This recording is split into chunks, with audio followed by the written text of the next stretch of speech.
que la CGT Énergie ait évoqué des coupures de courant pour les élus qui soutiennent la réforme. Et précisément, le secrétaire général de la CGT Énergie a dit « On va aller voir ceux qui veulent la réforme, qui la soutiennent, ceux-là, on va s'occuper d'eux ». Vous dénoncez de tels propos ?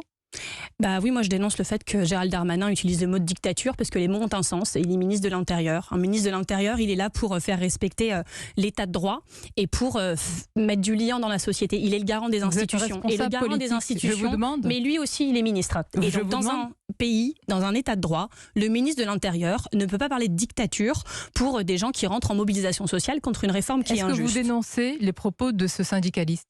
Mais on peut dénoncer ce qu'on veut. Mais quand on est responsable politique, notre rôle, c'est aussi d'être en phase avec la société. Comment vous appelez le fait de faire pression sur des élus de la République en les menaçant ? Non, mais moi, ce que je vous dis, c'est que quand il y a eu les Gilets jaunes, tout le monde a dit on l'a pas vu venir, etc.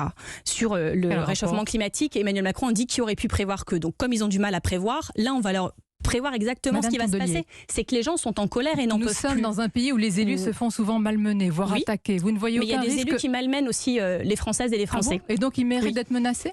Je vous dis pas ça, je vous dis que quand un ministre de l'Intérieur parle de dictature, que les mots ont un sens et que c'est pas de nature à apaiser le débat public. J'ai entendu. Si vraiment il veut s'occuper du lien social dans ce pays, qu'il arrête ces réformes injustes dont on sait depuis des années et encore plus depuis des mois, que s'il persiste dans cette voie, ça va mettre le pays à feu et à sang. Et donc je veux bien que pendant des semaines, on nous explique que c'est de notre faute, à nos partis de gauche. La réalité, c'est qu'on sait exactement à quoi s'attendre en allant par là. Vous dites que les mots ont un sens. Quand on fait une menace ainsi par rapport à des